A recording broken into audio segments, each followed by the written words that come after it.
बिस्मिल्लाहिर्रहमानिर्रहीम। Fundamental principle of organic chemistry के chapter में एक बार फिर से खुशामदीद। और आज के इस लेक्चर में हमने डिस्कस करना है ज्योमेट्रिक आर्सिस ट्रांस आइसोमरिज्म। इससे पहले लेक्चर में हम आपको बता चुके हैं स्ट्रक्चरल आइसोमरिज्म और उसकी जो 5 टाइप है उनको हम एक्सप्लेन कर चुके हैं। आज के इस लेक्चर में हम डिस्कस करेंगे ज्योमेट्रिक आर्सिस ट्रांस आइसोमरिज्म। सबसे पहले हम इसको डिफाइन करते हैं और हम ये भी देखेंगे ज्योमेट्रिक आर्सिस ट्रांस आइसोमरिज्म क्यों होती है, किस वजह से ये आइसोमर बनते हैं, इसकी रीजन क्या है और इसकी नेसेसरी कंडीशंस क्या हैं। तो सबसे पहले इसको डिफाइन करते हैं। कैसे डिफाइन करेंगे?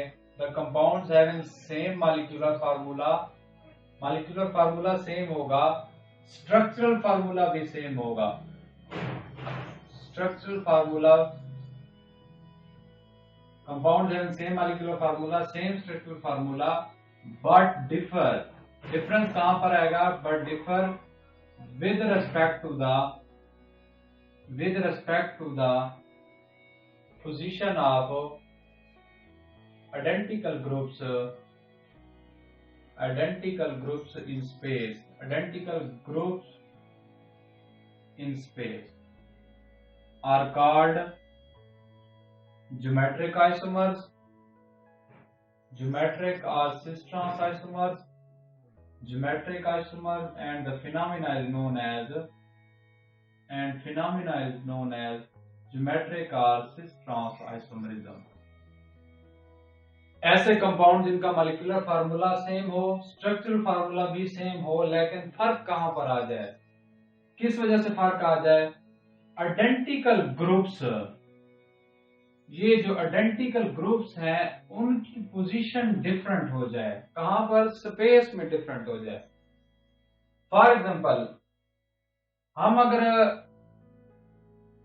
एग्जांपल लें ब्यूटेन की, ब्यूटेन में 4 कार्बन है। ये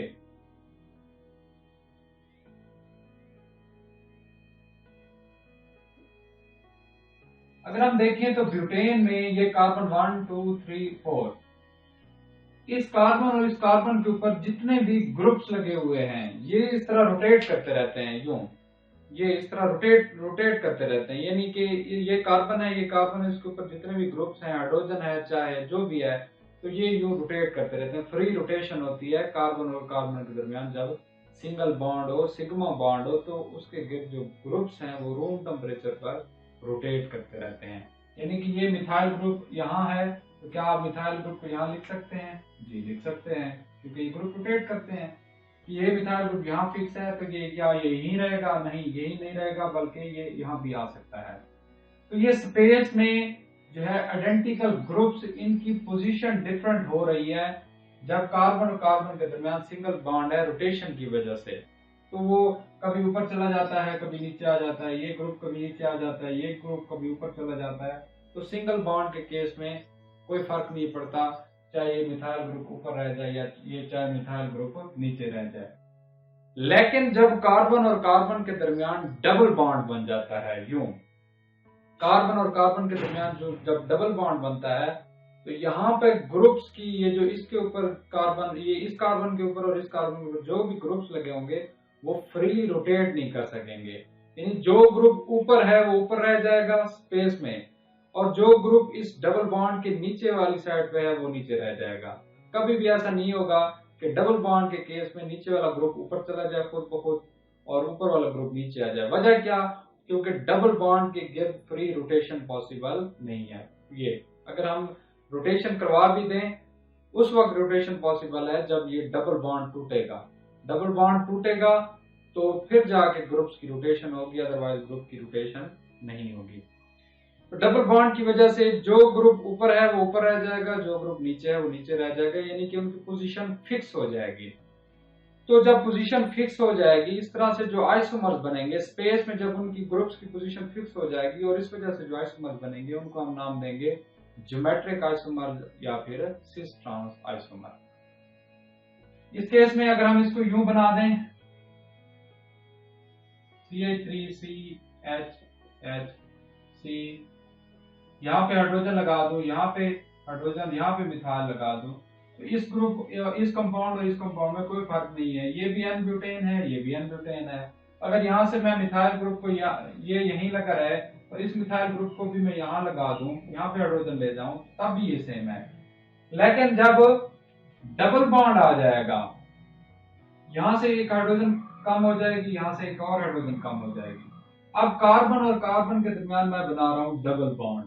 जब कार्बन और कार्बन के दरमियान जब डबल बॉन्ड आ जाएगा, तो अब ये मिथाइल ग्रुप यहाँ नीचे नहीं आ सकता, क्योंकि डबल बॉन्ड के गिर्द ग्रुप्स की रोटेशन पॉसिबल नहीं है।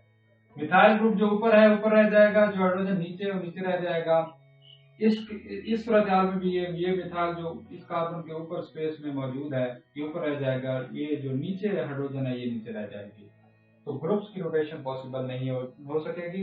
इसी तरह एक और कंपाउंड अगर ड्रा करें, कार्बन और कार्बन डबल बॉन्ड, तो इसमें एक मिथाइल ग्रुप मैं नीचे दिखा रहा हूँ और एक हाइड्रोजन ऊपर, और इस सूरत हाल में मिथाइल ग्रुप एक ऊपर और एक हाइड्रोजन नीचे। यहाँ पर अगर आप देखें तो कार्बन कार्बन डबल बॉन्ड के ऊपर एक मिथाइल है और एक हाइड्रोजन, ये दोनों एक साइड पर मौजूद है। ये मिथाइल और हाइड्रोजन एक साइड पर मौजूद है। यहाँ हम देखें तो दोनों मिथाइल एक साइड पर मौजूद थे और हाइड्रोजन दोनों एक साइड। तो क्या ये वाला कंपाउंड और ये वाला कंपाउंड सेम है? नहीं, ये सेम नहीं है। ये दो डिफरेंट कंपाउंड है, लेकिन इनका मॉलिक्यूलर फार्मूला भी सेम है, स्ट्रक्चरल फार्मूला भी सेम है, लेकिन इनकी फिजिकल प्रॉपर्टीज और केमिकल प्रॉपर्टीज डिफरेंट हो जाएंगी। तो ये एक दूसरे के ज्योमेट्रिक आइसोमर्स हैं। अब ये बने क्यों? Due to the difference with respect to the position of identical groups in space. ये आइडेंटिकल ग्रुप्स हैं, ये अगर प्लेन के एक ही साइड पे मौजूद थे तो ये और आइसोमर था। ये प्लेन के डिफरेंट साइड पे चले गए हैं। अब ये देखिए मिथाइल और हाइड्रोजन चला गया है यहाँ पे, ये मिथाइल है, ये यहाँ पे मिथाइल चला गया है। तो ये पोजीशन डिफरेंट हो गई है आइडेंटिकल ग्रुप्स की। इस वजह से जो आइसोमर बनेंगे उन्हें कहेंगे ज्योमेट्रिक और सिस ट्रांस आइसोमर। और उसके बाद हम देखते हैं नेसेसरी कंडीशन क्या है ज्योमेट्रिक और सिस ट्रांस आइसोमरिज्म की। नेसेसरी कंडीशन,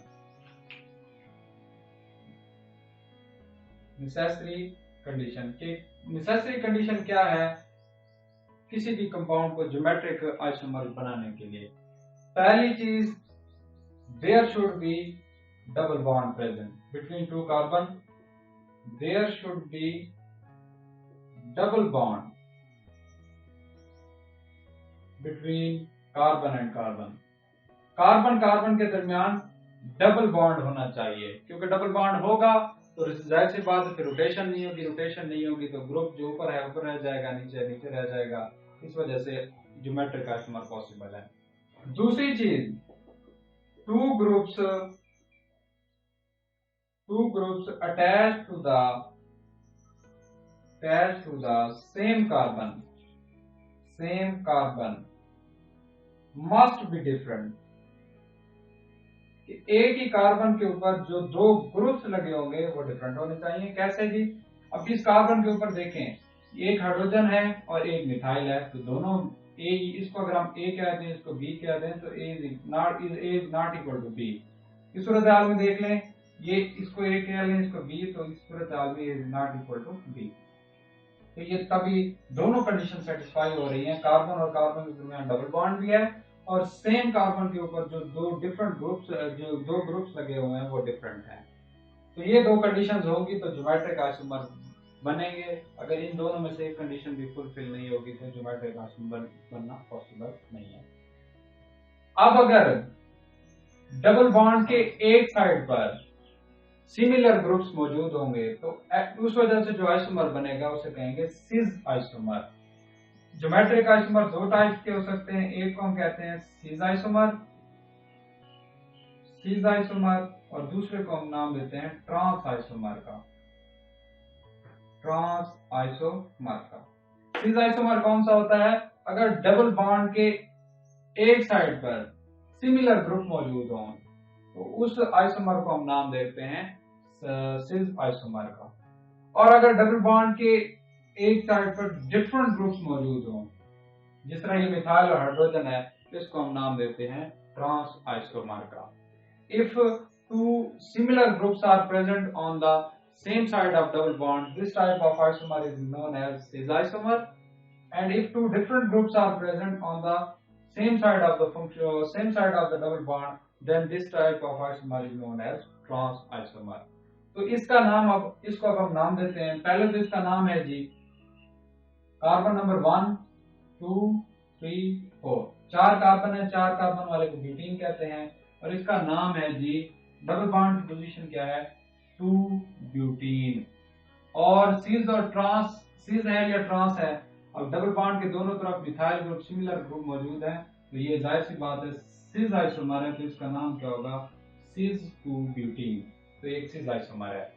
और ये कौन सा आइसोमर होगा जिसमें डबल बॉन्ड के एक तरफ दो मुख्तलिफ ग्रुप्स मौजूद हैं, इसको हम नाम देंगे, ये भी है 2 ब्यूटीन, लेकिन 2 ब्यूटीन कौन सा है, कौन सा आइसोमर है उसका, ट्रांस 2 ब्यूटीन। सिस 2 ब्यूटीन, ट्रांस 2 ब्यूटीन। तो अब आपको समझ आ गया होगा इनका molecular formula same, structural formula भी सेम, लेकिन आइडेंटिकल ग्रुप्स स्पेस में उनकी पोजीशन डिफरेंट हो रही है। यहाँ पे अगर दोनों सेम साइड पे थे, यहाँ पे अपोजिट साइड पे आ गए हैं, तो इस तरह से जो आइसोमर बनते हैं उन्हें कहते हैं सिस ट्रांस आइसोमर। और कंडीशन नेसेसरी क्या है, there should be double bond between two carbon atoms, दो कार्बन एटम्स के बीच डबल बॉन्ड मस्ट होना चाहिए। और दूसरी कंडीशन कौन सी है कि एक ही कार्बन के ऊपर दो मुख्तलिफ ग्रुप्स अटैच होने चाहिए, तब ज्योमेट्रिक आइसोमर पॉसिबल है बनना, अदरवाइज ऐसा नहीं होगा। तो ज्योमेट्रिक आइसोमर दो टाइप्स के हो सकते हैं, सिस आइसोमर या फिर ट्रांस आइसोमर। सिस आइसोमर कौन से होते हैं, जिसमें डबल बॉन्ड के एक साइड पर दोनों सिमिलर ग्रुप्स मौजूद हो, उस आइसोमर को कहते हैं सिस आइसोमर।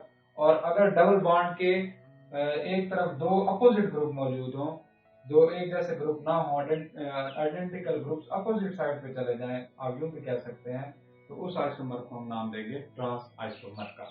तो दूसरी एग्जांपल हम डिस्कस करते हैं 2 पेंटीन की। पेंटा चूंकि 5 कार्बन को कहते हैं और डबल बॉन्ड की कौन सी पोजीशन है 2, 1 2 3 4 एंड 5, नंबरिंग इधर से दे दे 1 2 3 4 एंड 5। डबल बॉन्ड की कौन सी पोजीशन है 2 पोजीशन पे डबल बॉन्ड आ गया है। बाकी वैलेंसीज हाइड्रोजन के साथ पूरी कर दें, इस कार्बन के ऊपर हाइड्रोजन, इस कार्बन के ऊपर एक हाइड्रोजन, CH2 CH3। इसके ज्योमेट्रिक आइसोमर्स हमने बनाने हैं। तो दो आइसोमर पॉसिबल हैं, सिस आइसोमर और ट्रांस आइसोमर। पहले कंडीशन क्या होनी चाहिए, पहली कंडीशन कार्बन और कार्बन के दरमियान डबल बॉन्ड होना चाहिए, जो कि कार्बन नंबर 2 और कार्बन नंबर 3 के दरमियान डबल बॉन्ड है। पहली कंडीशन फुलफिल हो रही है। तो यहाँ पे देखें, अगर कार्बन नंबर 2 के ऊपर एक हाइड्रोजन मौजूद है और एक मिथाइल ग्रुप मौजूद है, कार्बन नंबर 3 के ऊपर देखें तो एक हाइड्रोजन मौजूद है और एक इथाइल ग्रुप मौजूद है आगे, CH2 CH3। तो ये कौन सा आइसोमर बनेगा, सिस या ट्रांस, जिसमें डबल बॉन्ड के सेम साइड, एक साइड पे सिमिलर ग्रुप्स हैं। यहाँ पे देखें ये अल्काइल ग्रुप, ये मिथाइल और इथाइल बेसिकली एक अल्काइल ग्रुप की फैमिली से बिलोंग करते हैं, कोई डिफरेंट ग्रुप्स नहीं है। तो सिमिलर प्रायोरिटी वाले ग्रुप सेम साइड पर मौजूद है, तो ये चीज है हमारे पास सिस 2 पेंटीन। और इसी तरह अगर हम देखें एक और आइसोमर पॉसिबल बनाएं जिसमें मिथाइल ग्रुप एक ऊपर चला जाए, इस तरह carbon carbon double bond, methyl group, और ये हाइड्रोजन नीचे आ जाए, ये हाइड्रोजन ऊपर आ जाए और नीचे इथाइल ग्रुप। यहाँ पे अगर आप देखें तो डबल बॉन्ड के एक साइड पे दो अपोजिट ग्रुप आ गए हैं, आइडेंटिकल ग्रुप्स नहीं है, तो इसको हम नाम देंगे ट्रांस 2 ब्यूटीन का, ट्रांस 2 ब्यूटीन। तो ये सिस आइसोमर है 2 पेंटीन का और ये ट्रांस 2 ब्यूटीन है। इसके अलावा तीसरी हम एग्जांपल डिस्कस करते हैं, 1 ब्रोमो 2 क्लोरो प्रोपीन। प्रोपा 3 कार्बन को कहते हैं, 3 कार्बन, 1 ब्रोमो, नंबर 1 पे ब्रोमीन लगा हुआ है, नंबर 2 पे क्लोरीन लगा हुआ है, और यहाँ पे आप डबल बॉन्ड भी दिखा रहे हैं, यहाँ पे CH3।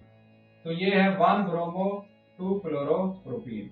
तो इसके हमने सिस और ट्रांस आइसोमर बनाने, कैसे बनेंगे, पहला आइसोमर कैसे बनेगा, C डबल बॉन्ड, पहली condition carbon carbon double bond होना चाहिए, और दूसरी कंडीशन के कार्बन के ऊपर जो दो ग्रुप्स अटैच हो वो डिफरेंट होने चाहिए एक ही कार्बन के ऊपर।